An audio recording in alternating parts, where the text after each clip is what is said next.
வணக்கம். மே மாதத்தில் எங்கள் அப்பாவுக்கு திதி கொடுக்கறதுக்காக நான் திருவாரூர் மாவட்டத்தில் இருக்கின்ற சீதளபதி அப்படிங்கிற ஒரு இடத்துக்கு போயிட்டுருக்கேன்.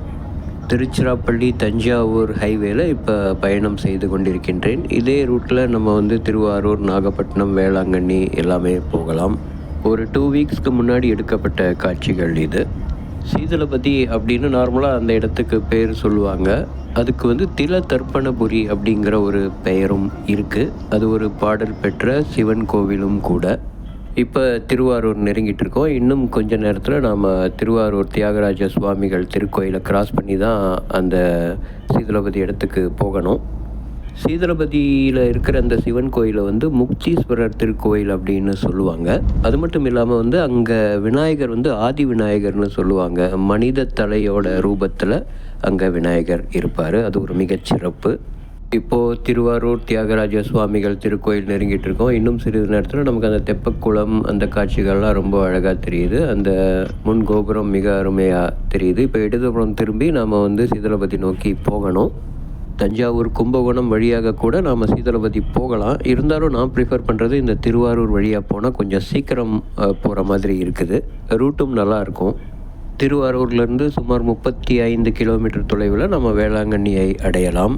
இப்போ இந்த சாலையில் வலதுபுறம் திரும்பி கொஞ்சம் தூரத்தில் இடதுபுறம் திரும்பணும். அந்த சாலை மயிலாடுதுறை, திருவாரூர் மயிலாடுதுறை சாலை. மயிலாடுதுறை போகிறதுக்கு நடுவில் தான் அந்த சீதளபதி இடம் இருக்குது. இந்த திருவாரூர் மயிலாடுதுறை சாலை வழியாக நமக்கு போகும்பொழுது திருநள்ளாறு, திருநாகேஸ்வரம், திருப்பாம்பரம் இந்த மாதிரி பல கோயில்களை நம்ம ஈஸியாக அடையலாம். வைத்தீஸ்வரன் கோவிலுக்கும் நாம் இங்கே போக முடியும். இந்த கும்பகோணம் அரவுண்ட் இருக்கிற நிறைய கோயில்கள் நாம் திருவாரூர் பக்கத்துலேருந்து ஈஸியாக அடையலாம். இப்போ ஒரே ரோடு தான்.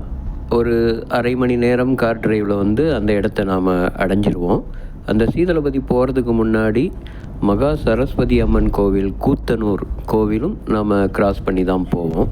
இப்போ பூந்தோட்டம்ங்கிற இடம் அடைந்து விட்டோம். அங்கே இடதுபுறம் எடுத்தோன்னா நமக்கு அந்த சீதளபதி சாலை. கொஞ்சம் தூரம் இங்கே கிராஸ் பண்ணோன்னா நமக்கு அந்த கூத்தனூர் கோயில் போகிறதுக்கு இடதுபுறம் திரும்பவும் அதை நம்ம பார்க்கலாம்.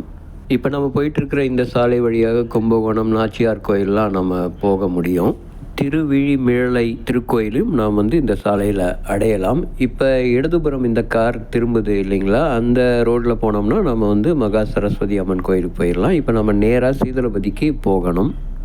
இந்த சாலை கொஞ்சம் தூரத்தில் அப்படியே இடதுபுறமாக வளையும். நம்ம நேராக சீதளபதி கோயிலுக்கு உள்ளே போகணும். இந்த சாலை கொஞ்சம் குறுகலாக தான் இருக்கும். இப்போ தான் சாலை பணிகள்லாம் கொஞ்சம் நடந்துக்கிட்டு இருக்குது. நான் வருஷம் இந்த பக்கம் வருவேன்.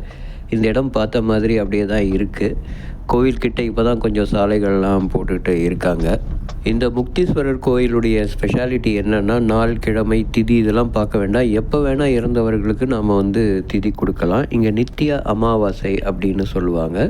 இந்த கோயிலை பற்றிய ஒரு டீட்டெயில்டு காணொளி நான் ஏற்கனவே போட்டிருக்கேன். அது இந்த வீடியோவோட எண்டில் உங்களுக்கு என் கார்டாக வரும். அதை கிளிக் பண்ணி நீங்கள் அந்த கோயில் பற்றிய டீட்டெயில்ஸ் தெரிஞ்சுக்கலாம். நன்றி, வணக்கம்.